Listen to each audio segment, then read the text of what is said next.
ચાલો ભાઈ, last time આપણે કેમિકલ બોન્ડિંગ ની અંદર બધા પોઈન્ટ્સ ડિસ્કશન કરતા હતા અને એની અંદર લુઈસ સ્ટ્રક્ચર અને લિમિટેશન્સ ની વાત થયેલી. હવે લુઈસ સ્ટ્રક્ચર ડ્રો કરવા માટે બીજા અમુક ફોર્મ્યુલાથી પણ ડ્રો થઈ શકે છે અને આપણે આની ઉપર જ વધારે ફોકસ કરશું. લુઈસ સ્ટ્રક્ચર ને ડ્રો કરવા માટે થઈ તમારે અમુક ટર્મ્સ ડિરાઈવ કરવી પડશે, N1 N2 N3 N4.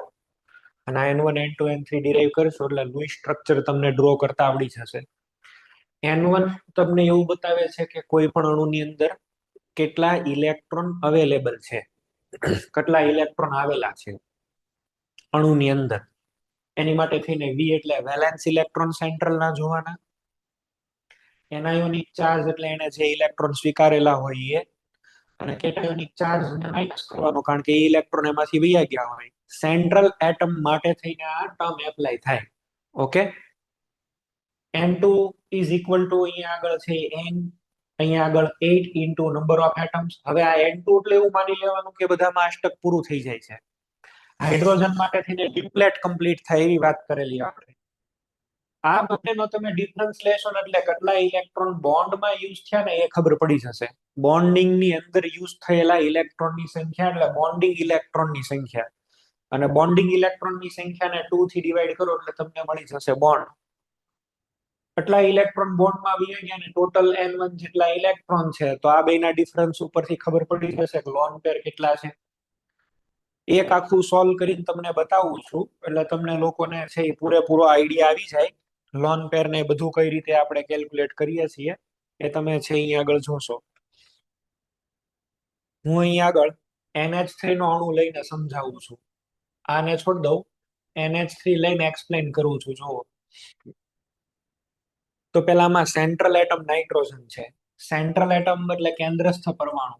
કેન્દ્રસ્થ પરમાણુ કોણ બની શકે?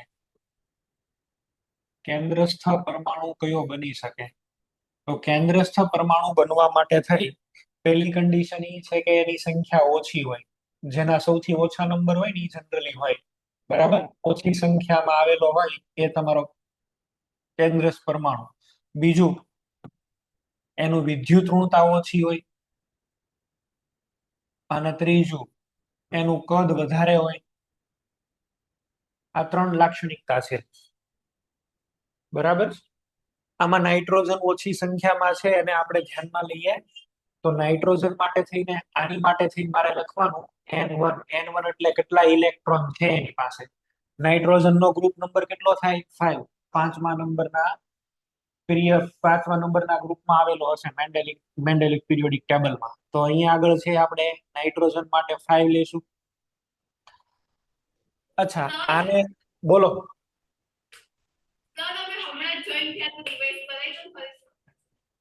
બસ હજી સ્ટાર્ટ જ કર્યું છે બેન, એક મિનિટ જ થઈ છે. હું લુઈસ સ્ટ્રક્ચર ડ્રો કરતા શીખવાડું છું, તમે જોઈ લો. હજી તો મેં એક જ એક્ઝામ્પલ લઈને સ્ટાર્ટ કર્યું છે. કેન્દ્રસ્થ પરમાણુ કોને કહેવાય એની વાત કરી. ઓછી સંખ્યામાં હોય, ઇલેક્ટ્રોનેગેટિવિટી ઓછી અને કદ વધારે, એને કેન્દ્રસ્થ પરમાણુ કહેવાનું, સેન્ટ્રલ એટમ.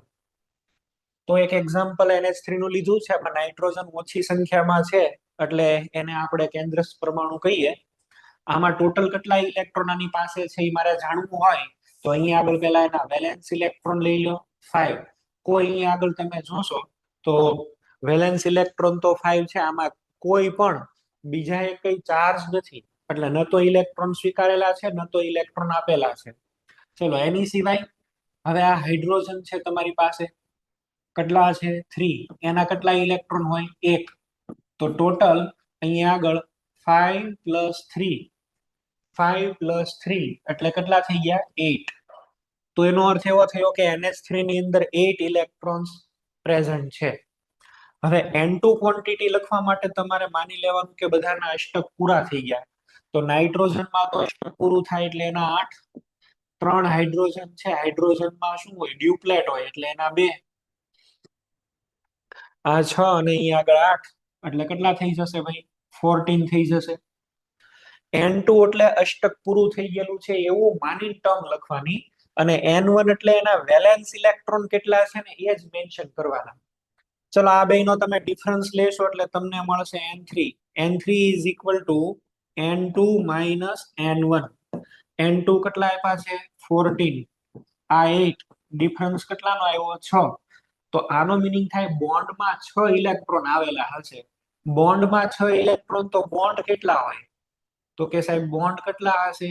આની કરતા અડધા, N2 divide by 2, N3 divide by 2, એટલે 6/2 ઇઝ ઇક્વલ ટુ 3.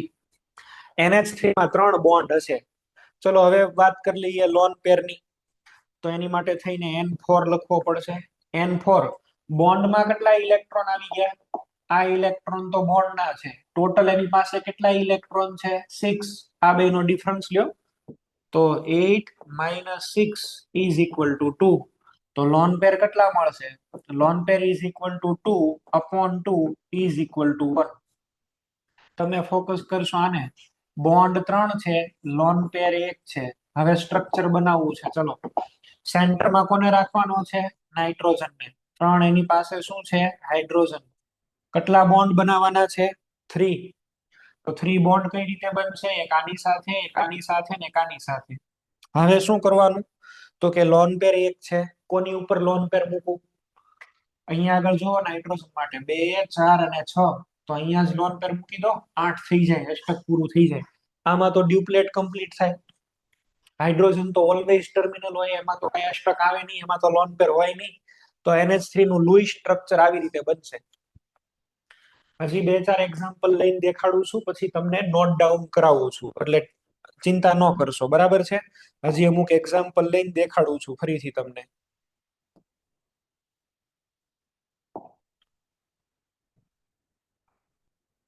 બીજું એક એક્ઝામ્પલ લઈ લઈએ. ચલો આપણે સરખી રીતે વ્યવસ્થિત સમજો એટલે આઈડિયા આવી જશે. ચલો, હું અહીં આગળ લઉં છું H3O+. પહેલું મારે લખવાનું છે N1. તો N1 માં અહીંયા કેન્દ્રસ પરમાણુ ઓક્સિજન ઓછી સંખ્યામાં, એમાં કેટલા ઇલેક્ટ્રોન હોય? 6. હાઇડ્રોજન કેટલા છે? 3. અને એના એક એક ઇલેક્ટ્રોન પ્લસ ચાર્જ છે, એટલે એક ઇલેક્ટ્રોન વયો ગયો હશે. પ્લસ ચાર્જ ડેવલપ ક્યારે થાય? when they release one electron. એક ઇલેક્ટ્રોન આપી દે આ બધા ભેગા થઈને, એટલે પ્લસ ચાર્જ આવશે. ચલો, આની માટે આપણે લખવું હોય તો અહીંયા આગળ કેટલા થઈ ગયા ભાઈ? 8. N2 ની માટે લખીએ. હવે એવું માનવાનું કે ઓક્ટેટ કમ્પ્લીટ થઈ ગયું છે, તો ઓક્સિજનમાં 8, હાઇડ્રોજન ની અંદર ડ્યુપ્લેટ, એટલે આ કેટલા થઈ ગયા ફરીથી? 14. N3 એટલે ડિફરન્સ. કોનો ડિફરન્સ? આ બેનો. ચલો, 14 minus 8 is equal to 6. 14 minus 8 is equal to 6. તો તમને બોન્ડ કેટલા મળશે? આના અડધા. બોન્ડ is equal to 6/2, એટલે 3. હવે જોવાના છે N4, લોન પેરના ઇલેક્ટ્રોન. બોન્ડમાં આવેલા ઇલેક્ટ્રોન 6, ટોટલ ઇલેક્ટ્રોન 8. આ બેનો ડિફરન્સ કરો. 8 minus 6 is equal to 2. તો lone pair is equal to 2 upon 2 is equal to 1. ચલો, સ્ટ્રક્ચર કેમ ડ્રો કરીએ આપણે? ઓક્સિજન. ઓક્સિજન સેન્ટરમાં એક hydrogen, second hydrogen, third hydrogen. અહીંયા બોન્ડ, અહીંયા બોન્ડ, અહીંયા બોન્ડ. અહીંયા જ આપણે એક લોન પેર મૂકશું. પણ હવે આખા ઉપર પ્લસ આપેલું છે, તો આવી રીતે લખી દઈએ, આખા ઉપર પ્લસ ચાર્જ. આમ ન લખવું હોય તો શું કરવાનું? Formal charge. ફોર્મલ ચાર્જ ની ફોર્મ્યુલા શીખવાડેલી હતી. Formal charge is equal to Q. Formal charge oxygen ઉપર કાઉન્ટ કરો. ઓક્સિજન ના 6 ઇલેક્ટ્રોન, બે અહીંયા આગળ લોન પેર વાળા electron, total 2 minus bond 3 is equal to +1. તો ઓક્સિજન ની ઉપર પ્લસ આવશે. કા તમે આખું લખીને પછી પ્લસ કરો, કા પછી જે તે એટમ ને ટાર્ગેટ કરીને ડાયરેક્ટ એના ઉપર પ્લસ લખો. આવી રીતે છે એ તમારે કામ કરવાનું થાય. બરાબર છે? હજી એક્ઝામ્પલ લઉં છું હું, પણ એક પ્રોપર વે ની અંદર તમે શીખી જાઓ કે કઈ રીતે આને આપણે સોલ્વ કરીએ છીએ.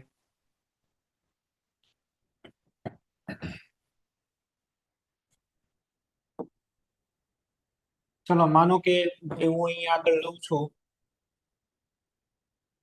NH4+. NH4+. ચલો, NH+ ને છોડો, એક મોટું એક્ઝામ્પલ લઉં. NO2 minus. સેન્ટ્રલ એટમ માં નાઇટ્રોજન હશે. કેટલા ઇલેક્ટ્રોન ટોટલ? નાઇટ્રોજન ના 5, ઓક્સિજન 2 છે, એક ઓક્સિજન ના વેલેન્સ 6 અને માઇનસ ચાર્જ એટલે ગેઇન કરેલો હશે એક ઇલેક્ટ્રોન. નાઇટ્રોજન ના તો 5 છે, ઓક્સિજન અહીંયા આગળ 2 છે, એના 6 ઇલેક્ટ્રોન અને -1 છે એટલે એક ઇલેક્ટ્રોન ને ગેઇન કરેલો છે એટલે એના એક એડ કરો. ટોટલ કેટલા થઈ ગયા બોલો? ટોટલ અહીંયા આગળ 6 અને આ પણ છે એટલે 18 ઇલેક્ટ્રોન. હવે કામ તમારે શું કરવાનું? N2 એટલે ઓક્ટેટ કમ્પ્લીટ થઈ ગયું એવું માની લો. નાઇટ્રોજન ના કેટલા લખશું આપણે? 8. 2 ઓક્સિજન એનું પણ ઓક્ટેટ માની લો. બરાબર છે, આનું ઓક્ટેટ માની લો. 24. N3 એટલે આ બેનો ડિફરન્સ. N3 એટલે આ બેનો ડિફરન્સ. 24 માઇનસ 18, 6. હવે જો ઇલેક્ટ્રોન 6 હોય તો બોન્ડ્સ કેટલા બની શકે? બોન્ડ્સ અહીંયા આગળ છે એ બનશે 6/2 એટલે કે 3 બોન્ડ હશે આની અંદર. N4 લખવા માટે શું કરશું? N3 ને N1 નો ડિફરન્સ. પહેલા તમારે N2 N1 નો ડિફરન્સ લેવાનો, પછી N3 N1 નો ડિફરન્સ લેવાનો. 6 ઇલેક્ટ્રોન તો બોન્ડમાં યુઝ થઈ ગયા, ટોટલ એની પાસે છે કેટલા? 18. તો આનો જો આપણે ડિફરન્સ લઈએ તો N4 is equal to 18 minus 6, that is 12. અને જો આ 12 હોય તો લોન પેર કેટલા મળે? લોન પેર આપણને મળશે 12/2 અને 12/2 એટલે કેટલા થઈ ગયા? 6 લોન પેર મળશે. તમે તો આને જ ફોકસ કરશો. બોન્ડ થઈ ગયા 3, લોન પેર થઈ ગયા 6. હવે સ્ટ્રક્ચર બનાવો. કઈ રીતે બનાવશો? નાઇટ્રોજન, એક ઓક્સિજન, સેકન્ડ ઓક્સિજન, એક બોન્ડ, બીજો બોન્ડ. ટોટલ કેટલા બોન્ડ કરવાના છે? 3. કોઈ એકની સાથે તમે ડબલ બોન્ડ કરી દો. આ ડબલ કરી દીધા. હવે શું કરવાનું? 6 લોન પેર રાખવાની છે. 6 લોન પેર કઈ રીતે મૂકશું બોલો? આ ઓક્સિજન માં જુઓ 2 4 6 અને 8, ટોટલ 8 ઇલેક્ટ્રોન થઈ ગયા ને. 2 4 6 અને 8. આ ઓક્સિજન માટે આ 2 4 6 અને અહીં આગળ 8 અહીંયા થઈ ગયા. નાઇટ્રોજન માં કાઉન્ટ કરો. 2 4 અને 6 ઘટે છે તો અહીંયા આગળ એક લોન પેર મૂકી દો. અને આખાની ઉપર શું આવશે ભાઈ? માઇનસ. ચલો આખા ઉપર માઇનસ નો લખવું હોય તો ફોર્મલ ચાર્જ કાઉન્ટ કરો. અને ફોર્મલ ચાર્જ કાઉન્ટ કરશો એટલે સ્ટ્રક્ચર તમે આવી રીતે ફરીથી બનાવો.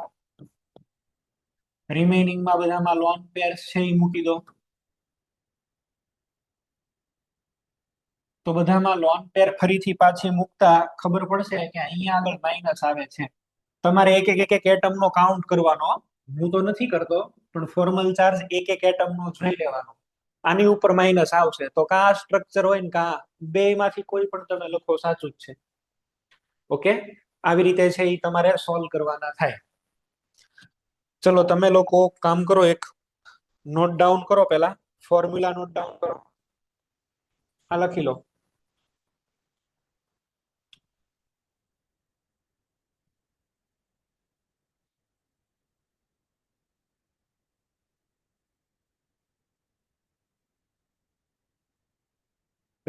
વેલેન્સ ઇલેક્ટ્રોન જોવાના.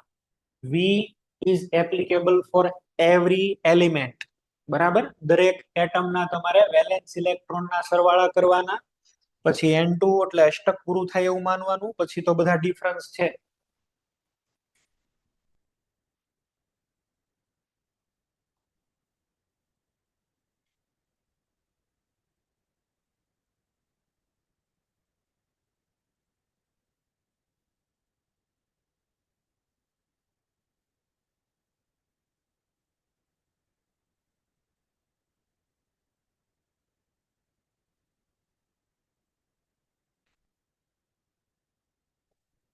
પ્રીવિયસ લેક્ચરની અને આજના લેક્ચરની બેયની મેં નોટ સેન્ડ કરેલી છે. આ બોર્ડ વર્ક જ મેં સેન્ડ કરેલું છે, તમે લોકો જોઈ લેશો. કોઈકનો મને મેસેજ આવ્યો તો 2 દિવસ પહેલા બોન્ડિંગના માટે થઈને પેલી PDF મોકલો. મેં અહીં આગળથી સેન્ડ કરી દીધી છે, તમે સેન્ટરમાંથી કલેક્ટ કરી લેજો.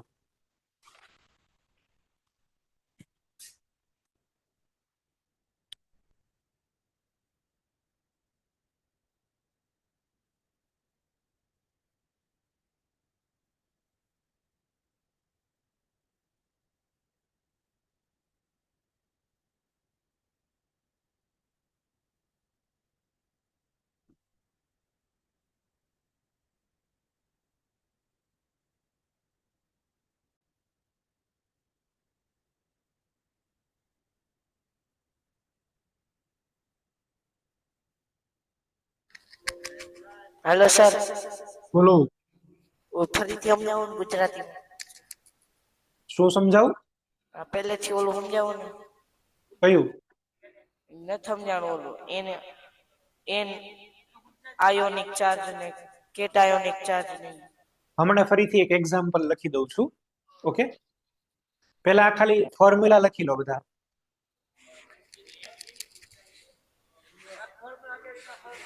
પેલા ફોર્મ્યુલા નોટ ડાઉન કરી લો, પછી એક્ઝામ્પલ ફરીથી એક દેખાડું છું.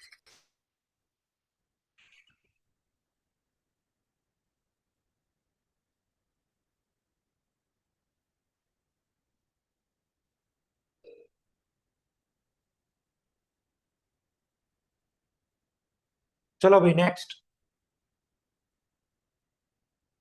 જો ફોર્મ્યુલા કેમ એપ્લાય કરવાનું છે ફરીથી એક વખત તમે લોકો જોઈ લો. માનો કે મને છે અહીં આગળ CH4 આપ્યું છે. ચલો, તો CH4 માટે થઈને મારે કેમ લખવાનું? આની માટે N1.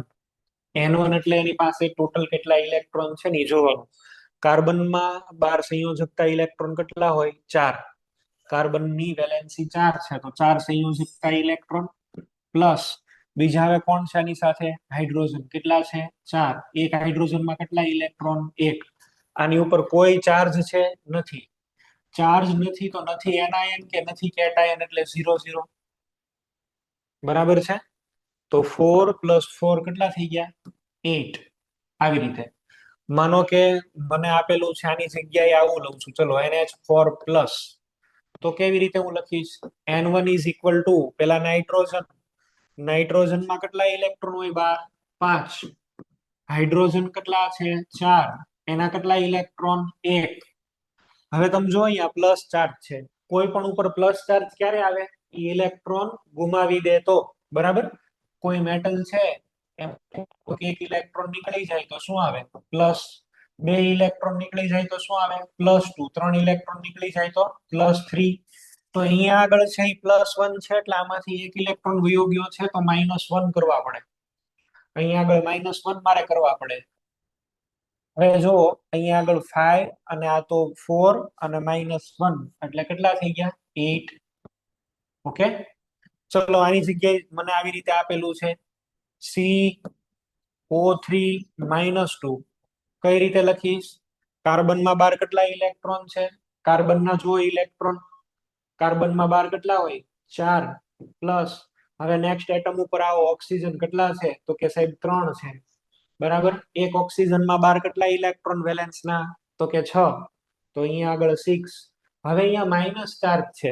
માઇનસ ચાર્જ ક્યારે આવે? કોકના ઇલેક્ટ્રોન લઈ આવ્યા હોય, ઉઠાવીને લઈ આવ્યા હોય તો આવે. ઇલેક્ટ્રોન આની પાસે કેટલા છે? તો કે 12 થી 2 ખેંચી આવ્યા, એટલે 2 ઇલેક્ટ્રોન એડ થશે અહીંયા આગળ. તો 2 એડ = હવે આનો સરવાળો કરી દઈએ આપણે. બરાબર છે? એટલે ટોટલ કેટલા થઈ ગયા? 24. તો આની અંદર 24 ઇલેક્ટ્રોન વેલેન્સ શેલમાં હશે, એવું આપણે કહી શકીએ. વેલેન્સ ઇલેક્ટ્રોન ને તમારે જોવાના. ઓકે, આની પહેલાના લેક્ચરમાં કોનામાં કેટલા વેલેન્સ ઇલેક્ટ્રોન છે એ તમને બતાવેલું હતું. આમ તમારે N1 જોવાનો થાય. ચલો, CH4 માટે સ્ટ્રક્ચર બનાવવું છે. કેમ બનાવશું? સૌથી પહેલા N1. તો N1 આપણે સૌથી પહેલા કેવું હોય? તો 4 કાર્બનના, હાઇડ્રોજન 4 છે, એમાં એક જ ઇલેક્ટ્રોન, ટોટલ 8. N2 એટલે હવે માની લેવાનું અષ્ટક પૂરા થઈ ગયા છે. અષ્ટક પૂરા કરો તો કાર્બનમાં કેટલા થશે? 8. બરાબર છે? અને અષ્ટક પૂરા થઈ ગયા હોય એવું માનવાનું. હાઇડ્રોજનમાં ડ્યુપ્લેટ કમ્પ્લીટ થાય તો એના 2 ઇલેક્ટ્રોન 16. આ બે નો ડિફરન્સ લેશો એટલે બોન્ડના ઇલેક્ટ્રોન્સ મળશે. કેટલા મળ્યા? 8. બોન્ડના ઇલેક્ટ્રોન 8 હોય તો કેટલા આવશે? બોન્ડ 4. લોન પેર ગણવા માટે થઈને શું કરવાનું? આ બે નો ડિફરન્સ લેવાનો, 8 અને 8. N3 ને N1 નો કેટલો ડિફરન્સ આવ્યો? 0. તો લોન પેર કેટલા? 0. 4 હાઇડ્રોજન છે, 4 બોન્ડ છે, તો ડાયરેક્ટ બનાવી નાખો. 4 હાઇડ્રોજન 4 બોન્ડ, પતી ગયું. આ થઈ ગયું CH4 નું સ્ટ્રક્ચર. આવી રીતે કરવાનું. ચલો નેક્સ્ટ NH3 નું. આ બનાવીને પહેલા જ તમને શીખવાડ્યું મેં. શું કરવાનું N1 માટે?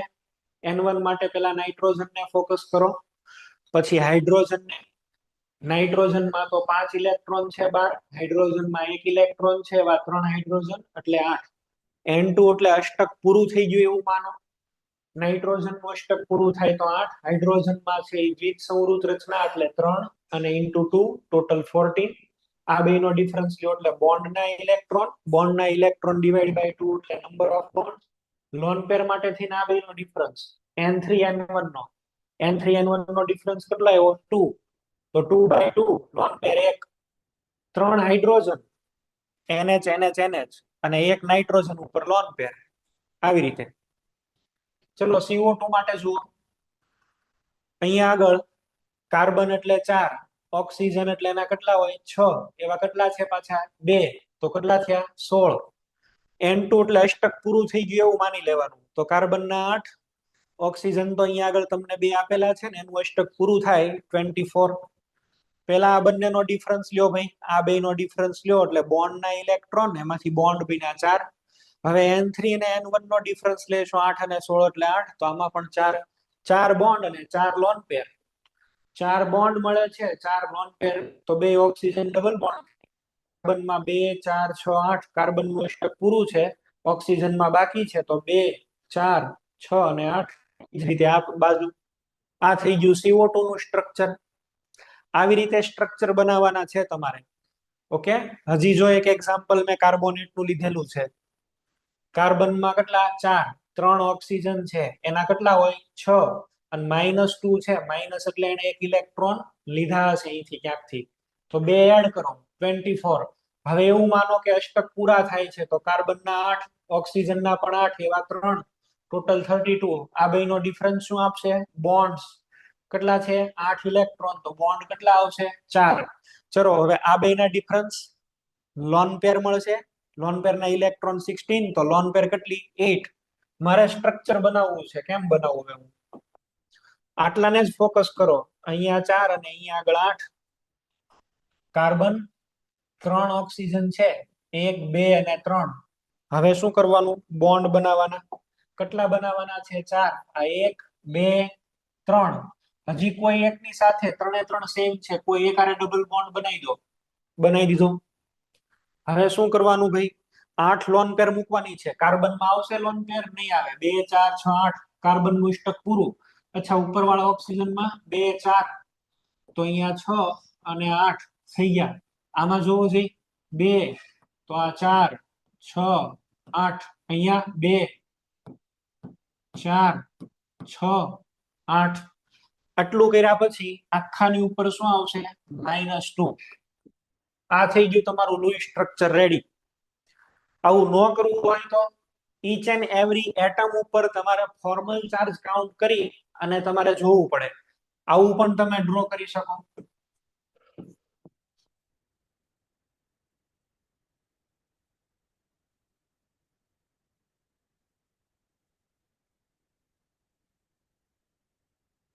અહીંયા માઇનસ છે, અહીંયા માઇનસ છે. આવું પણ તમે ડ્રો કરી શકો ભાઈ. ચલો જો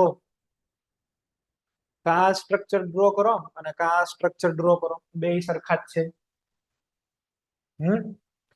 H3O+ નું સ્ટ્રક્ચર પણ મેં તમને ડ્રો કરીને બતાવ્યું. હવે એક કામ કરો, ગમે એકને તમે વ્યવસ્થિત લખી લો. આ મોટું સ્ટ્રક્ચર કાર્બોનેટ નું જ લખી લો, પછી તમને સોલ્વ કરવા આપું છું ક્વેશ્ચન.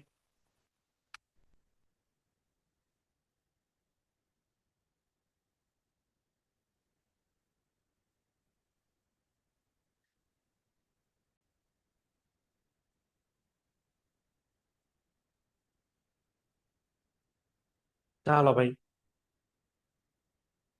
કેટલાક સ્ટ્રક્ચર આપું છું, તમે લોકો છે એ તમારી રીતે સોલ્વ કરો. તમે લોકો અત્યારે આને છે એ સોલ્વ કરો. એક આ બાર કાર્બોનેટ ને છે એ બનાવો, નાઇટ્રાઇટ ને બનાવો, COCl2 ને બનાવો.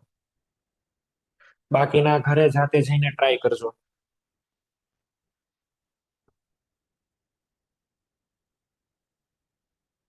તમે લોકો જાતે એટલા બનાવવાની ટ્રાય કરો. બાયકાર્બોનેટ વાળું થોડું મોટું હશે, ચલો તો એની જગ્યાએ BF4- બનાવો, કોઈ ઇશ્યુ નથી.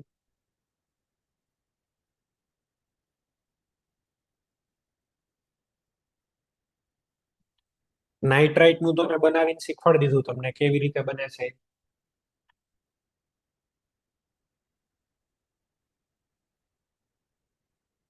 આ તમે એક્ઝામ્પલ છે એ બધા નોટ ડાઉન કરી લેજો, કરી લેતા આવવાના છે. અને અત્યારે આ ત્રણ માંથી કોઈ એક સોલ્વ કરી નાખો, આપણે આગળ વધી જઈએ.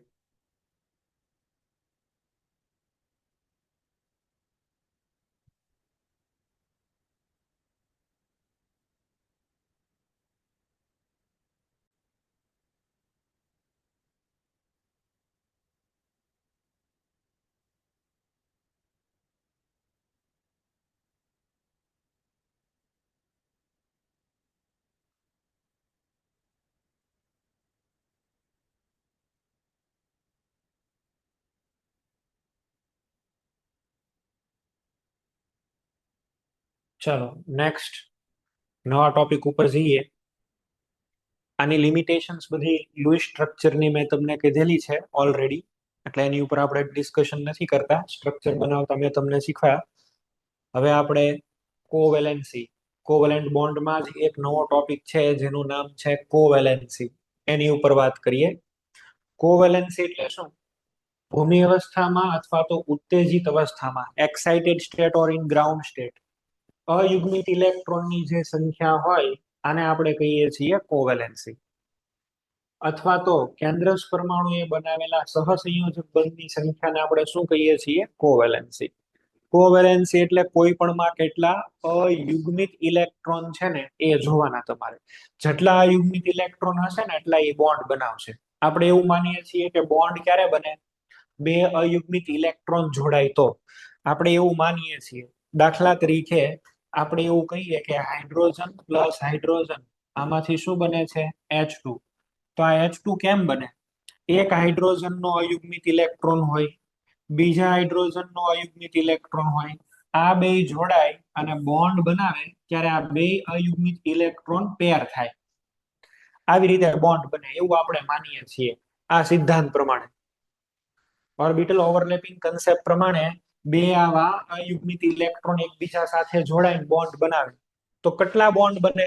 જેટલા એની અંદર અયુગ્મિત ઇલેક્ટ્રોન હોય એટલા. અને અયુગ્મિત ઇલેક્ટ્રોનની સંખ્યા, અયુગ્મિત ઇલેક્ટ્રોનની સંખ્યા, આને શું નામ આપ્યું છે? કોવેલેન્સી. તો આપણે કોવેલેન્સી નો અભ્યાસ કરીએ. જેટલા અયુગ્મિત ઇલેક્ટ્રોન વધારે એટલા એ બોન્ડ બનાવી શકે. દાખલા તરીકે હું વાત કરું છું નાઇટ્રોજનની. શું ઇલેક્ટ્રોન રચના છે? હિલિયમ કોર, અહીંયા આગળ 2s, પછી અહીંયા આગળ શું આવી જશે? 2p. ચલો ઇલેક્ટ્રોન રચના હિલિયમ કોર 2s2 2p3. કયો છે? કેટલા ઇલેક્ટ્રોન છે અયુગ્મિત? 3. 3 અયુગ્મિત ઇલેક્ટ્રોન છે તો એવું બોલાય કે સાહેબ આની કોવેલેન્સી 3 છે. કોવેલેન્સી 3 એટલે આ 3 બોન્ડ બનાવશે. જેમ કે NH3. તો નાઇટ્રોજનના કેટલા બોન્ડ છે? જુઓ 3. અને એની સિવાય 2s માં અહીંયા આગળ ઇલેક્ટ્રોનની પેર પડી છે, એ બની જશે લોન પેર. આ થઈ ગઈ લોન પેર. કોઈ પણ કેટલા બોન્ડ બનાવી શકે? જેટલા એમાં અયુગ્મિત ઇલેક્ટ્રોન છે. ને કયા બોન્ડ બનાવશે? સહસંયોજક બોન્ડ. બરાબર, સહસંયોજક બંધની સંખ્યા એને આપણે શું કહેશું? કોવેલેન્સી. તો નાઇટ્રોજનની અંદર 2s2 2p3 ત્રણ આવા વાંઢા, અને વાંઢા જ બધા બોન્ડ બનાવે. તો આવા 3 બોન્ડ બન્યા અને જે અહીંયા આગળ પેર છે એ તો રહેશે લોન. તો NH3 બને છે આવી રીતે. માનો કે મારે હું H2O ની વાત કરું છું તો ઓક્સિજન લઉં. તો ઓક્સિજન ની અંદર શું કન્ફિગ્યુરેશન? હિલિયમ કોર, અહીંયા આગળ 2s અને અહીંયા આગળ છે એ 2p. ઇલેક્ટ્રોન રચના શું લખીએ? Helium core 2s2 2p4. ચલો કેટલા અયુગ્મિત ઇલેક્ટ્રોન મળ્યા છે તમને? 2. તો કોવેલેન્સી કેટલી કહેવાશે? 2. યાદ કરો H2O, એક બોન્ડ હાઇડ્રોજન, બીજો બોન્ડ હાઇડ્રોજન. અચ્છા, આ બે જે છે આ બે શેમાં પીડા રહેશે? લોન પેરમાં. તો અહીંયા એક લોન પેર ઓક્સિજન ઉપર, એક અહીંયા લોન પેર. થઈ ગયું સ્ટ્રક્ચર H2O નું.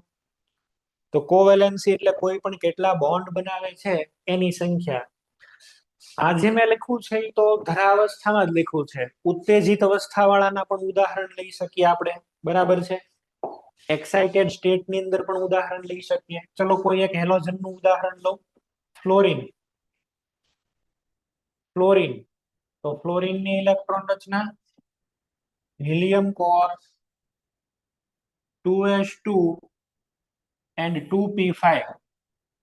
Helium core 2s2 2p5. આમાં જોશો અયુગ્મિત ઇલેક્ટ્રોન કેટલા છે? એક જ છે, તો કોવેલેન્સી કેટલી થાય? 1. કોવેલેન્સી 1 થશે.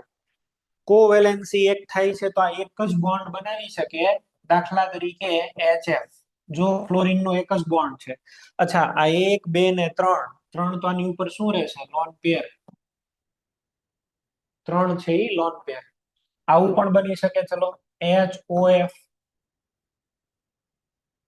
ફ્લોરિન નો બોન્ડ કેટલો છે? એક જ છે. OH ની સાથે એનો એક બોન્ડ બન્યો છે. તો કોઈ પણ ના કેટલા બોન્ડ બને છે ની ખબર પડી જાય. માનો કે આની જગ્યાએ હું ક્લોરીન લઉં તો ક્લોરીનમાં શું આવે? Neon core. ક્લોરીન એટલે નિયોન કોર. 3s આવશે, 3p આવશે અને 3d પણ આવશે કે નહીં? ક્લોરીન ની અંદર તો સાહેબ 3d આવે કે નહીં? 3d. n બરાબર 3, ત્રીજા શક્તિ સ્તરમાં 3d પણ હોય છે. તો અહીંયા 3d અને આ શું છે? 3p. ચલો, 3s2 3p5 એક જ અયુગ્મિત ઇલેક્ટ્રોન છે. ડી તો હાવ ખાલી જ છે. શું કહીએ? કોવેલેન્સી ઇઝ ઇક્વલ ટુ 1. એક બોન્ડ બનશે, જેમ કે HCl, આ તો HF ની જેમ, અથવા HOF ની જેમ HOCl. કેટલા બોન્ડ બન્યા? 1. હવે હું એક કામ કરું છું, આને ઉત્તેજિત અવસ્થામાં લઈ આવું. ઉત્તેજિત અવસ્થામાં શું થાય? તમારે એનર્જી આપો એટલે એક ઇલેક્ટ્રોન અહીંયા શિફ્ટ થઈ જાય.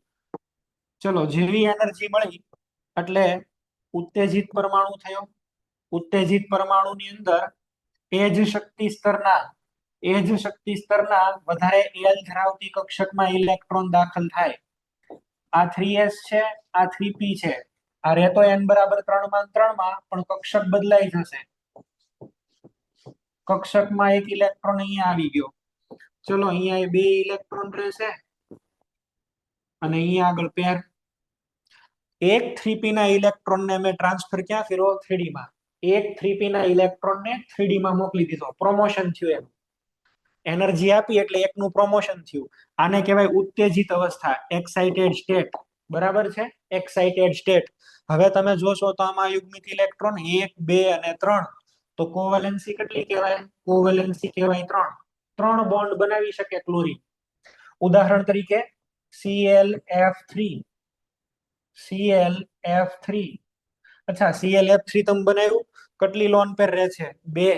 તો આની ઉપર હજી 2 લોન પેર. આ એક લોન પેર, આ બીજી લોન પેર. લ્યો, ClF3 નું સ્ટ્રક્ચર થઈ ગયું. અચ્છા, આ નો બનાવવું હોય તો આ Cl એક જોડી દો OH અને એક ડબલ બોન્ડ થી O જોડી દો. 2 લોન પેર મૂકી દો.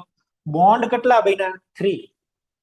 બોન્ડ કેટલા બને છે ને એને ફોકસ કરો તમે. અહીંયા આગળ નંબર ઓફ બોન્ડ કેટલા બને છે એને ફોકસ કરો. આ જે કમ્પાઉન્ડ બન્યું છે આને શું કહેવાય? HClO2. આને આપણે આમ લખી દઈએ, HClO2. ચલો, ફ્લોરિન ની અંદર મારે બનાવવું હોય HFO2. બને કે નો બને? નો બને. કેમ નો બને? ફ્લોરિન ની અંદર તમે ઇલેક્ટ્રોન ને ઉત્તેજિત કરીને ક્યાં લઈ જાઓ? બોલો. અહીંયા આગળ 2d તો છે નહીં. ફ્લોરિનમાં 2d નથી, અને ફ્લોરિનમાં 2d નથી એટલે ફ્લોરિન ની અંદર કોઈ દિવસ HOF2 બને નહીં. ક્લોરીનમાં બને. જેમાં જેમાં d ઓર્બિટલ આવેલી હોય ને બધા પોતાના અષ્ટક વિસ્તૃત કરી શકે. પેલા અષ્ટકના નિયમની મર્યાદા હતી, એ સમજાવી નહોતું શકતું કે કેમ વધારે ઇલેક્ટ્રોન્સ થી બોન્ડ બની જાય છે. અહીંથી ખબર પડી જાય. કોવેલેન્સી ઉપરથી આપણને આઈડિયા આવશે. બરાબર છે? જેમાં જેમાં ડી કક્ષકો છે 3d, એ બધા જ પોતે એક કરતા વધારે બોન્ડ બનાવી શકે. બધા. બરાબર? ચલો નેક્સ્ટ જુઓ. બધા અહીંયા આગળ લખેલા જ છે. આ મેં તમને વાત કરી ઓક્સિજન નાઇટ્રોજનની. આ છે એ જુઓ આ ફ્લોરિન કોવેલેન્સી 1. ફોસ્ફરસમાં ચેક કરો. ફોસ્ફરસની અંદર ચેક કરીએ તો ફોસ્ફરસમાં નિયોન કોર 3s2 3p3. કેટલા ઇલેક્ટ્રોન? 3. તો ફોસ્ફરસમાં 3 બોન્ડ વાળા કયા મળે? PCl3 મળે, PH3 મળે, PBr3 મળે. ઘણા બધા બનશે. 3 બોન્ડ વાળા બધા સંયોજનો બને. હવે આમાં ઉત્તેજિત અવસ્થા આવી શકે, 3D તો છે ને ભાઈ, આમાં 3D છે, તો 1 2 3 4 ને 5 કોવેલેન્સી 5 થઈ, તો તમને શું મળી શકે? PCl5 તમને મળી શકે, PCl5 બને, બરાબર છે. PBr5 ભાઈ બની શકે, 5 વેલેન્સી વાળા બધા બની શકે, 5 વેલેન્સી વાળા H3PO4 બનશે. બોન્ડ કેટલા થશે? 5. જો ને એક સ્ટ્રક્ચર લખી દઉં, 5 બોન્ડ બન્યા, લ્યો થઈ ગયું. આમ તમે જોવા જાવ તો આની અંદર કેટલા છે? કેટલા? 10 ઇલેક્ટ્રોન, ભલે 10 હોય. અયુગ કોવેલેન્સી કેટલી? 5, તો બોન્ડ બનશે 5. અષ્ટક પૂરું થતું હોય કે ન થતું હોય, અષ્ટક ગયો તેલ લેવા, બરાબર. બોન્ડ બનવા જોઈએ આ રીતે.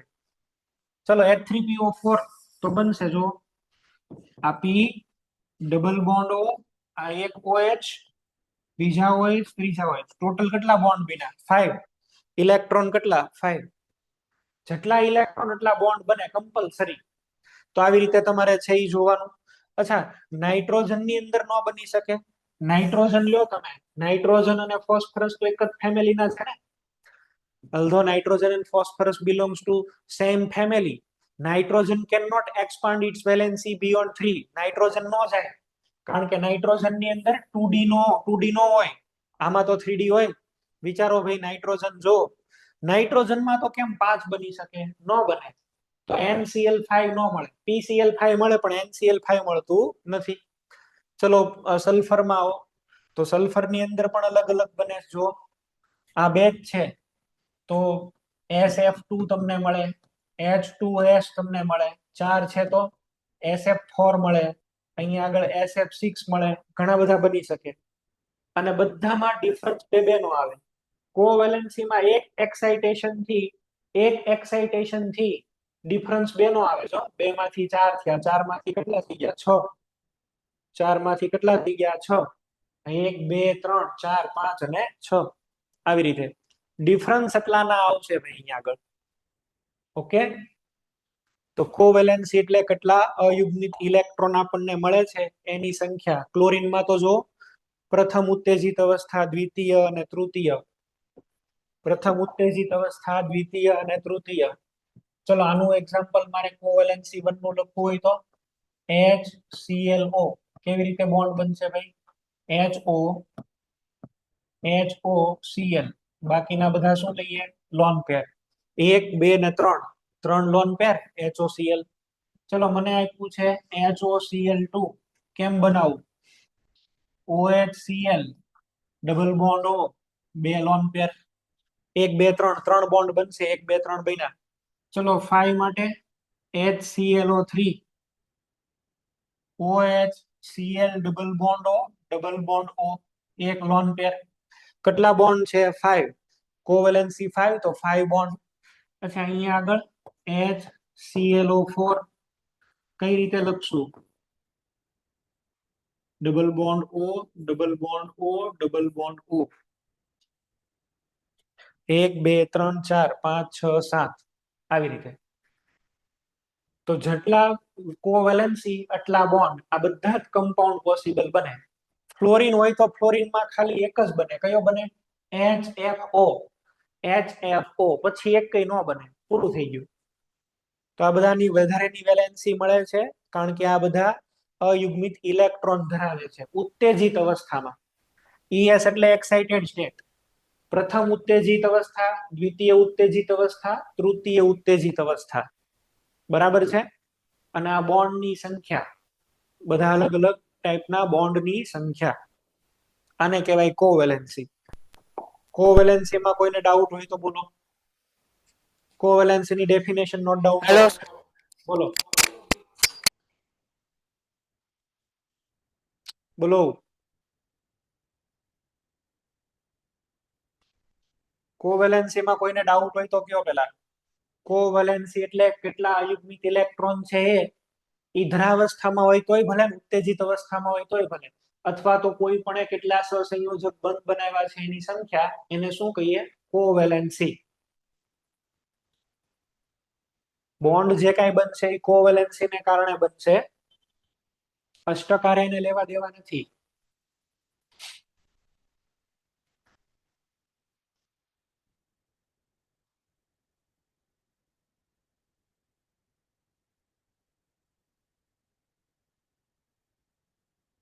તું ભાઈ રાજકોટ ગુરુકુળમાં કેમ ઊભા થઈને આટા મારે છે? બેઠો રહીને જ્યાં બેઠો છો ત્યાં.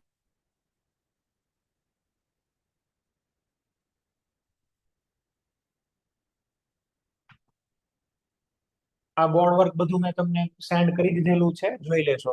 બરાબર છે. હવે એક નાનો એવો ડિફરન્સ પણ અહીંયા આગળ મેં લખી દીધો છે, ઓક્સિડેશન અવસ્થા વિરુદ્ધ કોવેલેન્સી. કોવેલેન્સી એટલે અયુગ્મિક ઇલેક્ટ્રોનની સંખ્યા બંધની સંખ્યા ઉપર આધારિત છે. આ શૂન્ય, ઋણ કે અપૂર્ણાંક નો હોય. કોઈ દિવસ બંધ છે એ અપૂર્ણાંક નો હોય.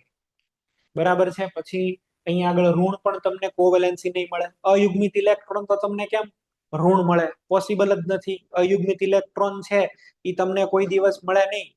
એટલે અહીંયા આગળ કોવેલેન્સી માટે થઈ અને આપણે આવું લખ્યું છે. ઓક્સિડેશન અવસ્થા આ તમારે ભણવાનું આવશે રેડોક્સ ચેપ્ટરમાં. જે સેન્ટરને રેડોક્સ ચેપ્ટર સ્ટાર્ટ થઈ ગયું એને ખબર છે, અને જેને સ્ટાર્ટ નથી થયું એ લોકોને આગળ ભણવામાં આવશે. એટલે આની સાથે હું કોઈ અત્યારે માથાકૂટ નથી કરતો. ઓક્સિડેશન આંક એટલે એક પ્રકારનો વીજભાર છે. એને બંધની સંખ્યા સાથે કોઈ લેવા દેવા નથી. આ શૂન્ય, ઋણ કે અપૂર્ણાંક બધા હોઈ શકે. આ તમે ભણવાના છો રેડોક્સ ચેપ્ટરમાં, પણ મેં અહીંયા ખાલી કમ્પેરિઝન કરવા માટે થઈને એક પોઈન્ટ મૂક્યો છે. એટલે એ તમને ત્યાં સેન્ટરમાંથી ભણાવી દેશે. નેક્સ્ટ, જો એક નાનું એવું કમ્પેરિઝન કરવા માટે થઈને મેં બે લખ્યા છે. રેડોક્સ ઓક્સિડેશન આંક એટલે શું ખબર છે? માનો કે આ H અને Cl છે. બેમાંથી વિદ્યુત ઋણ કોણ છે? ક્લોરીન. કેમ? તો કે આની વિદ્યુત ઋણતા 3 ને આની કેટલી છે? 2.1. એવું માની લેવાનું કે આની વચ્ચે એક બોન્ડ છે, તો આ -1 અને આ છે એ શું આવશે? +1. તો ઓક્સિડેશન આંક એટલે પ્લસ અને માઇનસ ચાર્જ છે. ઓક્સિડેશન આંક એટલે ચાર્જ છે, પ્લસ અને માઇનસ. માનો કે મારી પાસે કાર્બન છે, આની ઉપર 4 ક્લોરીન છે. તો હવે આ 4 ક્લોરીન ના કેટલા લેવાનો? આનો માઇનસ, આ માઇનસ, આ પણ માઇનસ અને આ પણ માઇનસ. તો કાર્બન ઉપર ઓટોમેટિક શું આવશે? +4. તો આ જે +4 છે એ કાર્બન નો શું છે? ઓક્સિડેશન આંક. માનો કે અહીંયા આગળ હાઇડ્રોજન છે. હાઇડ્રોજન કાર્બનમાં વિદ્યુત ઋણ કોણ? કાર્બન. તો આ હાઇડ્રોજન +1, આ હાઇડ્રોજન +1, આ +1 અને આ +1. કાર્બન ઓલ ઓવર શું આવશે? -4. જે વિદ્યુત ઋણ હોય એને માઇનસ કયો ને જે વિદ્યુત ધન હોય એને પ્લસ કયો. બસ એટલું ઓક્સિડેશન આંકમાં ધ્યાન રાખવાનું. તો કોવેલેન્સી ને ઓક્સિડેશન આંક બે અલગ અલગ છે એવું અહીંયા આગળથી સાબિત થાય છે. જેમ કે જો આ બધામાં કાર્બનના 4 જ બોન્ડ બને છે. અહીંયા પણ 4 બોન્ડ છે, આમાં પણ 4 બોન્ડ છે. All carbon atoms forming 4 bond. પણ હવે અહીંયા 4 ક્લોરીન, 4 ક્લોરીનના -4, તો કાર્બનનો કેટલો થાય? +4. એક હાઇડ્રોજન આવી ગયો. હાઇડ્રોજન એટલે +1, -1, -1, -1. ચલો એક પ્લસ માઇનસ આ પેર કેન્સલ થઈ ગઈ. આ પેર કેન્સલ થઈ ગઈ તો -2. તો એની સામે અહીંયા કેટલા રહેશે ભાઈ? +2.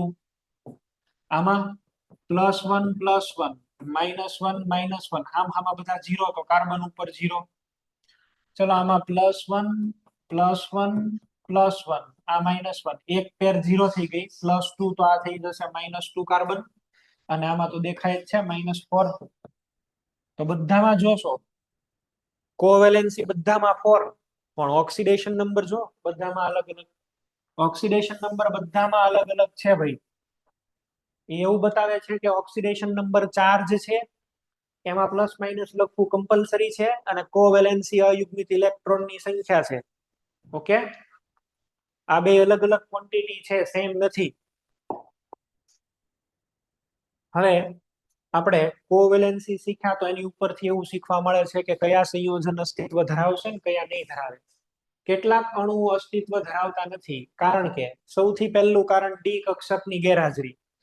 બીજા આવર્તમાં રહેલા તત્વોમાં 2D કક્ષક ગેરહાજર હોવાથી કોઈ દિવસ એનું અષ્ટક વિસ્તૃત ન થાય.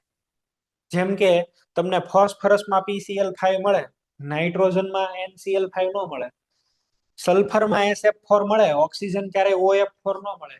જો કે સલ્ફર ને આ ઓક્સિજન બે એક જ સમૂહના છે તોય સેમ ઇલેક્ટ્રોન રચના હોય તોય અહીંયા સલ્ફરમાં SF6 મળે, આમાં OF6 ન મળે.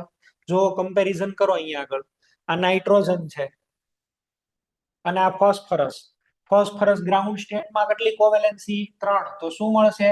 PCl3 ચલો એક ઇલેક્ટ્રોન ઉત્તેજિત થયો બરાબર અને આ ઇલેક્ટ્રોન ટ્રાન્સફર થઈ ગયો આમાં તમને 5 મળ્યા શું બન્યું PCl5 આમાં કરવા જાવ લ્યો અહીંયા 2D તો ક્યાં હોય 2D તો હોય નહીં 2D હોય નહીં તો આ ઉત્તેજિત થઈ શકે ન થઈ શકે તો આમાં માત્ર ખાલી શું જોવા મળે NCl3 કોઈ દિવસ NCl5 નો બને 2D નથી એટલે NCl5 નથી બનતો બાકી તો બેયની ઇલેક્ટ્રોન રચના સેમ જ છે આ NS2NP3 NS2NP3 તો શું કામ નથી બનતા એનું કારણ છે 2D કક્ષકની ગેરહાજરી બરાબર છે એક્ઝામ્પલ મેં લખ્યા છે આ પહેલું કારણ થઈ ગયું અહીંયા આગળ ફર્સ્ટ રીઝન કેટલાક અણુ અસ્તિત્વ ધરાવતા નથી એમાં પહેલું છે ડી કક્ષકની ગેરહાજરી નોટ ડાઉન કરો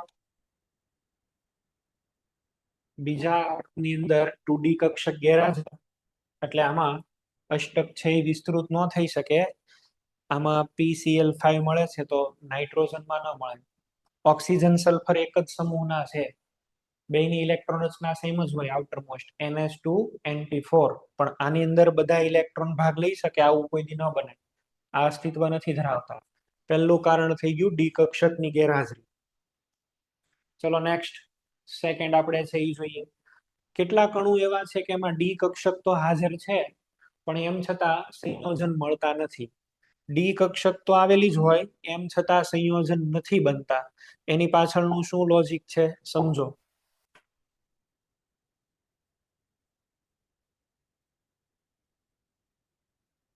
સેકન્ડ કારણ છે ડી કક્ષકોનું સંકોચન ડી કક્ષકોનું સંકોચન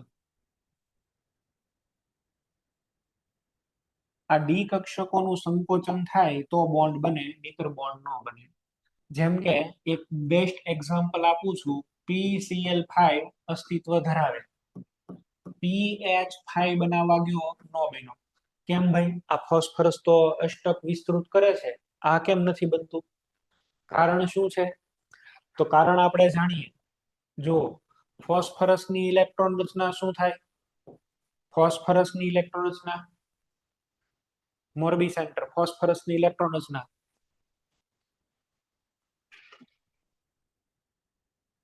મોરબી સેન્ટર ફોસ્ફરસની ઇલેક્ટ્રોન રચના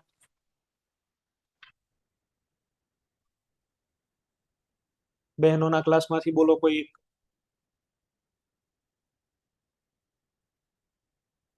ચલો કોઈ એક બેન બોલો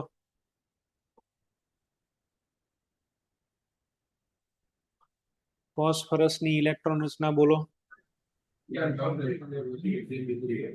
Neon complete 3s2 3p3 neon core 3s2 3p3 તો આપણે 12 ની જ લખીએ ખાલી આ 3s 3s2 અહીંયા આગળ છે 3p3 અચ્છા 3p3 અહીંયા આગળ છે તો આની સિવાય હજી એક હાયરજેટિક એનર્જી વાળી ઓર્બિટલ 3D હશે જેમાં ઇલેક્ટ્રોન નથી આ કઈ છે 3D આમાં ઇલેક્ટ્રોન નથી હવે તમે સમજજો જ્યારે પણ ક્યારેય તમે PCl5 ફોસ્ફરસની સાથે 5 ક્લોરીન જોઈન્ટ થાય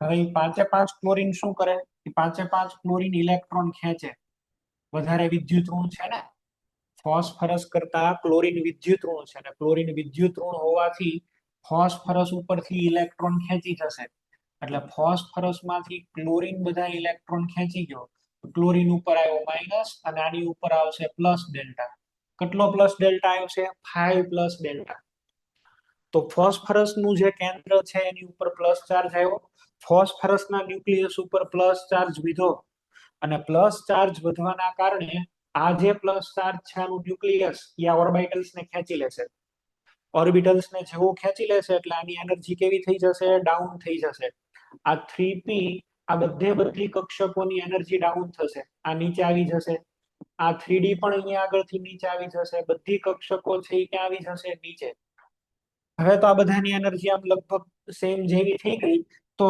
તરત જ 3s માંથી એક ઇલેક્ટ્રોન ઉત્તેજિત થઈ અને સીધો અહીંયા આગળ આવી જશે ઠેકડો મારી હવે કેટલા અયુગ્મિત ઇલેક્ટ્રોન થઈ ગયા જોવો છે 5 5 અયુગ્મિક ઇલેક્ટ્રોન થઈ ગયા એટલે અહીંયા આગળ બની જશે PCl5. ક્લોરીન જ્યારે ફોસ્ફરસ હારે જોડાવા આવે છે ત્યારે ઈ પ્લસ ચાર્જ વધારવાનો છે ને એટલા માટે થઈને એની એનર્જી ડાઉન કરી દે છે. એનર્જી ડાઉન થવાને લીધે થઈ અને એક ઇલેક્ટ્રોન ઈઝીલી જમ્પ કરી જશે. PH5 બનાવવા જાવ ભાઈ તમે PH5 માં છે એ શું તકલીફ છે? આમાં પણ એવી જ ઇલેક્ટ્રોન રચના. આ 3s, ચલો પછી અહીંયા આગળ 3p, અહીંયા આગળ 3p અને અહીંયા આગળ 3d. This is 3d. Electron રચના શું છે? 3s2 3p3. હવે અહીંયા આગળ આપણે લઈએ PH5. કયો બોન્ડ? કયો છે? Phosphorus hydrogen. ઇલેક્ટ્રોન રચનામાં ઇલેક્ટ્રોનેગેટિવિટી 2.5 2.1, ફોસ્ફરસ ની 2.1. બેયની ઇલેક્ટ્રોનેગેટિવિટી સેમ છે. બેયની ઇલેક્ટ્રોનેગેટિવિટી સેમ, ન તો આ ખેંચે ન તો ઓલો ખેંચે. તો એને લીધે થઈને અહીંયા આગળ ફોસ્ફરસ ઉપર કોઈ ચાર્જ નહીં આવે, કોઈ ચાર્જ નહીં. આમાં તો શું હતું? કયો છે? P બોન્ડ Cl કેટલા હતા? આ 3 અને આ 2.1. શું આવ્યું હતું? Plus delta. અને પ્લસ ડેલ્ટા આવવાથી કક્ષક છે એ ખેંચાઈને નીચે આવી ગઈ. આમાં કોઈ કક્ષક નીચે ખેંચાઈને નહીં આવે. અહીંયા પ્લસ ચાર્જ નથી, અહીંયા બહુ પ્લસ ચાર્જ છે, અહીંયા પ્લસ ચાર્જ નથી. અને પ્લસ ચાર્જ નથી એટલે આ ઇલેક્ટ્રોન ઉપર નહીં જઈ શકે. ડી કક્ષક તો છે પણ ડી કક્ષકોનું સંકોચન નથી થતું. પ્લસ ચાર્જ મળવાથી સંકોચન થાય છે, આમાં સંકોચન નથી થતું. સંકોચન નથી થતું એટલે તમને PH5 મળતો નથી. ડી કક્ષક તો છે એમ છતાં સંયોજન નથી મળતું. એનું કારણ છે કે અહીંયા ઇલેક્ટ્રોનેગેટિવિટી નો ડિફરન્સ નથી. ડી કક્ષક નીચે નહીં આવે એટલે અહીંયા આગળ કોઈ પણ પ્રકારના બોન્ડ બનતા નથી. આવા પણ એક્ઝામ્પલ આપણને ઘણા જોવા મળે છે. તમે છે અહીંયા આગળ જોશો, બધા ઉદાહરણો હું લઈને બતાવું છું. જો ડી કક્ષકોનું સંકોચન, PCl5 માં કક્ષક નીચે છે, PH5 માં કક્ષક ઉપર જ રહેશે. કયા કયા નથી બનતા? PF5 બને, PCl5 બને, PBr5 બને, PH5 નો બને. SF6 મળે, SH6 નો બને. SF6 SH4 ન મળે. XCF2 XCH2 નો બને. BRF5 BRH5 નો બને. એક પણ નહીં બને. નથી બનવાના કારણ શું છે? ડી કક્ષકોનું સંકોચન નથી થતું. બરાબર? તો ડી કક્ષકોનું સંકોચન થાય એ પણ આવશ્યક છે. ડી કક્ષક હોવી એટલી જરૂરી નથી. એકાદ બે એક્ઝામ્પલ તમારે નોટ ડાઉન કરવા હોય તો કરી લો. ડી કક્ષકોનું સંકોચન થવું જોઈએ. આ ડી કક્ષક સંકોચન થવું જોઈએ એમ કહું છું. બરાબર? તો આ બધા મળશે, આ નહીં મળે.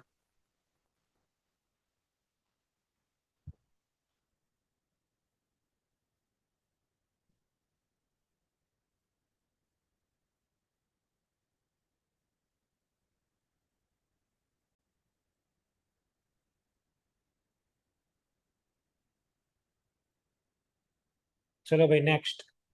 હવે આપણે એક એવો પોઈન્ટ જોઈએ કે જેની અંદર ડી કક્ષકો તો આવેલી છે, સંકોચન પણ થઈ શકે છે, પણ સંયોજન અસ્તિત્વ નથી ધરાવતા. સંયોજન અસ્તિત્વ નથી ધરાવતા એનું કારણ છે કે સાઇડ એટમ નું કદ બહુ વધારે છે. બરાબર છે? સાઇડમાં જે કોઈ સાઇડ પરમાણુઓ છે એ સાઇડ પરમાણુઓનું કદ બહુ વધારે છે. તો પણ સંયોજન અસ્તિત્વ ન ધરાવી શકે.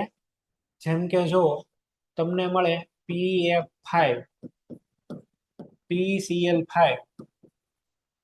PBr5, બરાબર છે? PBr5 પણ PI5 does not exist. આ બધા જ અસ્તિત્વ ધરાવે. બરાબર છે?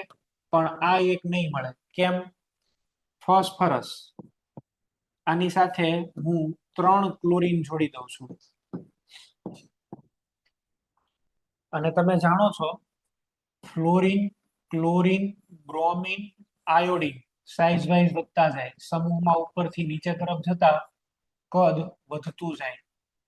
તો આપણે અહીંયા આગળ ક્લોરીન લઈએ છીએ અને ક્લોરીન જે છે એનું એટમનું કદ આવી રીતે હશે. આ ક્લોરીન હવે આની જગ્યાએ હું આયોડિન ને રિપ્લેસ કરું, આયોડિન ને અહીંયા આગળ મૂકી દઉં તો શું થાય? 5 આયોડિન આપણે મૂકવાના છે, અને આયોડિન નું તો મેં તમને અત્યારે કીધું એમ આનું કદ છે એ બહુ મોટું હશે, આયોડિન નું કદ છે એ બહુ મોટું હોય.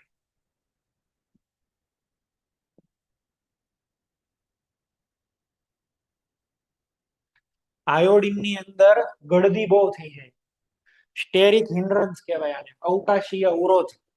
ગળદી એટલી બધી થઈ જાય ને આયોડિન ની અંદર કે આ બની જ ન શકે, પોસિબલ જ નથી રહેવું. કેમ? અહીંયા આગળ આયોડિન ની અંદર આટલું બધું હિન્ડ્રન્સ થઈ જવાને કારણે PI5 ન બને. તમે જો અહીંયા આગળ ડી કક્ષક કઈ છે ફોસ્ફરસમાં, આયોડિન વિદ્યુત ઋણ છે તો પેલી ડી કક્ષકને નીચે ખેંચીને લાવી શકશે. બધા ક્રાઇટેરિયા છે પણ પોતાની સાઇઝને કારણે ફિટ નથી થતો. તો ન મળવાના કારણ 3 હોય. એક, સૌથી પહેલું તો ડી કક્ષક નો દબાવ, 2D ન હોય, ન મળે, પૂરું થઈ ગયું. ચાલો ડી કક્ષક છે તો પછી સાઇડ એટમ વધારે વિદ્યુત ઋણ નથી તો પણ નહીં બની શકે. સાઇડ એટમની ઇલેક્ટ્રોનેગેટિવિટી વધારે હોવી જોઈએ. ચાલો એ છે, અને તોય હવે નથી મળતા, તો એનું કારણ શું હોઈ શકે? પોતાનું કદ. સાઈઝ એટલી બધી વધારે હોય કે એ ફિટ ન થાય, નજીક નજીક ન રહી શકે, અને એટલા માટે આ સંયોજન બનતું નથી. PF5 PCl5 PBr5 મળે પણ PI5 ન બને. આવું નવો કેસ સલ્ફર સાથે છે. જો માનો કે તમને સલ્ફરમાં તો 6 સવર્ગાંક છે, 6 એટલે આવી રીતે મારે લખવા પડે. જો પેલામાં તો 5 જ હતા, આમાં કેટલા છે? 6. એક એટમ કાયદેસર વધી ગયો, તો એક એટમ વધી ગયો તો અહીંયા આગળથી તમને ક્લોરીન થી જ ન મળે. SCl6 SBr6 SI6 એક પણ નહીં મળે. સલ્ફર નું તો સેન્ટ્રલ એટમ નું કદ જ નાનું છે, આ એક પણ તમને મળવાના નથી. બરાબર છે?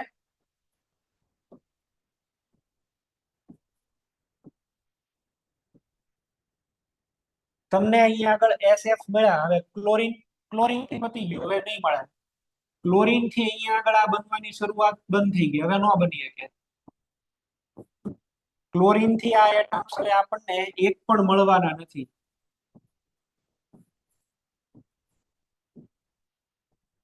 પૂરું થઈ ગયું. જો ક્લોરીન થી નહીં બને, તો નથી મળવા પાછળના 3 કારણોની આપણે છે એ ચર્ચા કરી. એના પણ એક્ઝામ્પલ તમને અહીંયા આગળ હું લખાઈ દઉં છું, તમે એને પણ છે એ જોઈ લો. સાઇડ પરમાણુઓનું કદ કયા કયા અસ્તિત્વ ધરાવે છે, કયા કયા અસ્તિત્વ નથી ધરાવતા. PF5 બને છે, PI5.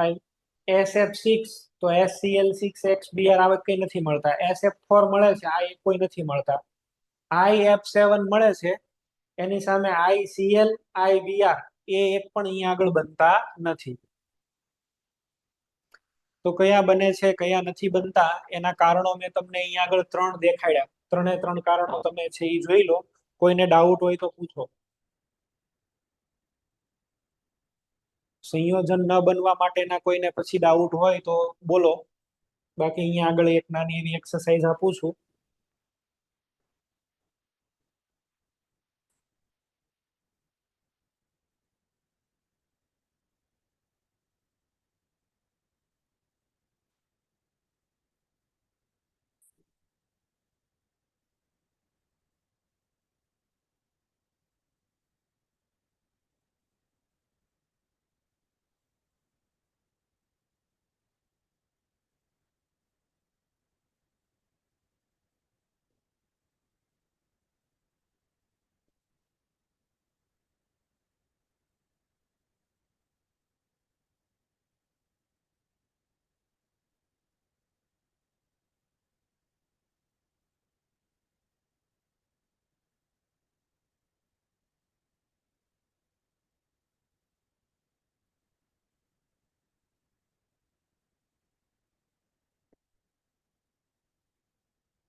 આમાંથી કયા અણુઓ અસ્તિત્વમાં ધરાવતા હશે, કયા નહીં ધરાવતા હોય, એ તમારે ફાઇન્ડ આઉટ કરવાનું છે. કયા અસ્તિત્વ ધરાવે છે, કયા અસ્તિત્વ નથી ધરાવતા, એ તમારે ગોતવાનું છે. એક એક સેન્ટરને હમણાં ક્વેશ્ચન પૂછું છું, તમે જોઈ લો તમારી રીતે.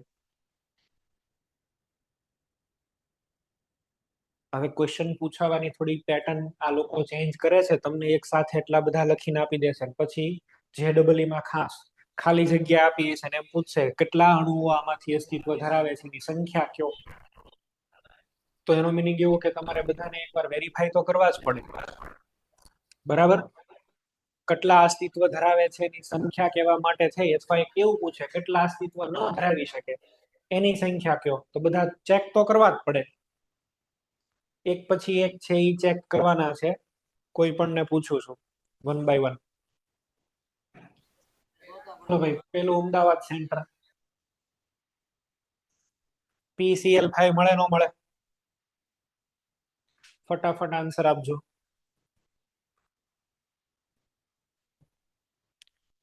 અમદાવાદ સેન્ટર,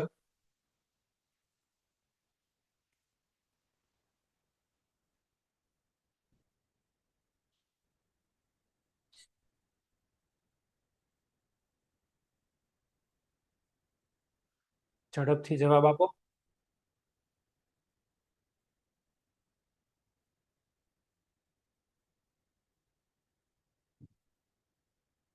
અમદાવાદ સેન્ટર, ઝડપથી જવાબ આપો.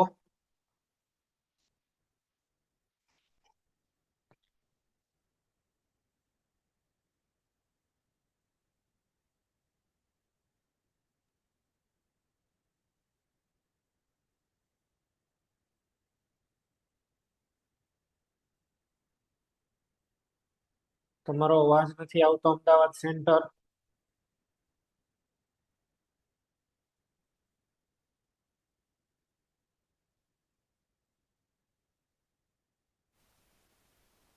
ચેટ બોક્સમાં લખી દો. ઓકે,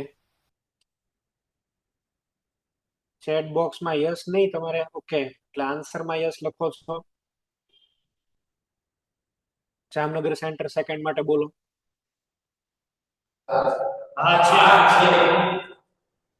ચલો, PCl5 આપણને મળે છે, બરાબર છે. PCl5 મળે, SF6 મળે. રાજકોટ ગુરુકુળ, રાજકોટ ગુરુકુળ,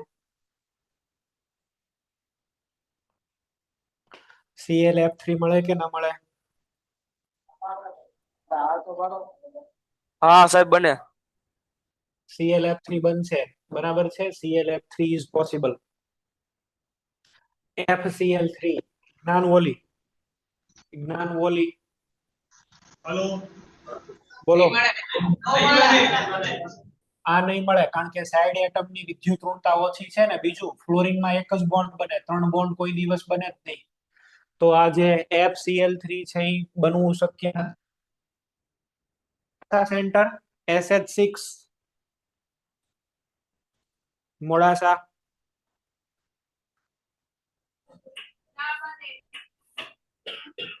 હા કે ના? આ સંયોજન બનશે કે નહીં બને? આ સંયોજન નહીં બને.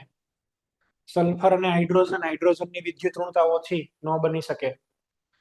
IBr7, IBr7, Idar centre, Idar, bromine નું કદ વધારે હોય, ન બની શકે. હલો, હા સાહેબ, અમદાવાદ સેન્ટર થી અવાજ આવે છે હવે? હા, હવે અવાજ આવ્યો, હવે આન્સર આવ્યો, હવે અવાજ આવ્યો, હવે okay. Morbi centre, Morbi centre, XeH2, XeH2, answer આપો. મોરબી સેન્ટર બનશે નહીં બને? XeH2 ના બને. બરોડા ભૈલી, બરોડા ભૈલી,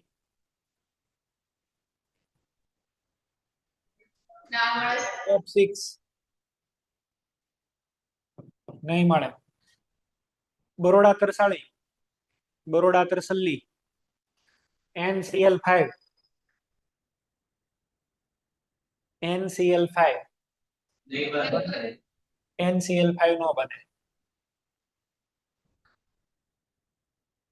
પોરબંદર સુરત ડભોલી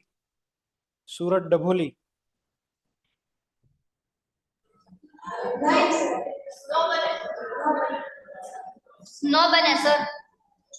ઓકે. SF4 બને. SF4 બને. સલ્ફરમાં તો વેલેન્સી એક્સટેન્ડ થાય ને, તો થાય. અને ફ્લોરિન તો કદ નાનું થાય, અને ફ્લોરિન સલ્ફર કરતા વિદ્યુત ઋણ બને. XeF4 આ પણ બની જશે. BrF5 આ પણ છે, એ બની જશે. SH2 બની જશે. બે વેલેન્સી તો કોઈ પણ બનાવી શકે. H2OM H2S આ પણ બની શકે. ઓક્સિજન બે વેલેન્સી બનાવી શકે. ક્લોરીન સાથે બની શકે. બે વેલેન્સી તો કોઈ પણ ની સાથે જોડાય. નોર્મલ વેલેન્સી બે છે તો એમાં તો બધા બને, એમાં કોઈ નથી. પણ હવે તમે જુઓ 4 વેલેન્સી હવે નો બને. બ્રોમિન ની વેલેન્સી 5 પણ હાઇડ્રોજન છે, નો બને. આયોડિન સામે હાઇડ્રોજન નો થઈ શકે. બ્રોમિન સામે આયોડિન પણ કદ મોટું, ન બને. તો બધાના આન્સર અહીંયા આગળ મેં કહી દીધા છે, કયા બને છે કયા નથી બનતા. એકો એક અહીંયા આગળ આપણે છે એ જોઈ લીધા. હવે આપણે છે એ નેક્સ્ટ લેક્ચર ની અંદર વિવિ થિયરી ઉપર કામ કરશું. વિવિ થિયરી ની અંદર બોન્ડ કેવી રીતે બને છે, કક્ષકોનું સંમિશ્રણ કેવી રીતે થાય, એની ઉપર ડિસ્કશન કરશું. બરાબર છે? ચલો અહીં સુધી રાખીએ છીએ. Okay, thank you. સર બોલો. આ IBr7 નો ઈ તો બની શકે ને? આયોડિન કરતા બ્રોમિન નું કદ નાનું કહેવાય. આયોડિન કરતા બ્રોમિન નું કદ નાનું. IBr7 બ્રોમિન નું કદ મોટું છે. બ્રોમિન નું કદ મોટું છે, બરાબર છે. હવે એક આમાં છે ને કેવું છે, આ આયોડિન અને અહીંયા આગળ બ્રોમિન, તમારે આ બેની ઇન્ટરનલ કદની તો કમ્પેરિઝન થાય, પણ સાથે સાથે આવું જોવાનું ને, કોઓર્ડિનેશન નંબર પણ એનો જોવાનો. આયોડિન ની સાથે કેટલા ગોઠવવાના છે તમારે, બોલો? 7. તો 7 ગોઠવવા માટે થઈને આવું આવશે.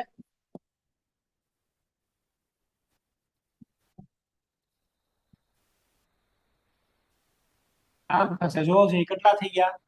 1 2 3 4 5 6 અને 7. બ્રોમિન નું કદ મોટું. આમાં કેમ આમાં રહેવું કયો જી? એક જ તમારે બનાવવાનો. 7 દેખાય ને એટલે એક જ બનાવવાનો. 7 દેખાય ને એટલે આ એક જ બને, બાકી એક કોઈ ન બને. એક પણ નહીં બને. તમને અહીં આગળ છે એ આવી રીતે આપે, IBr7 ન બને.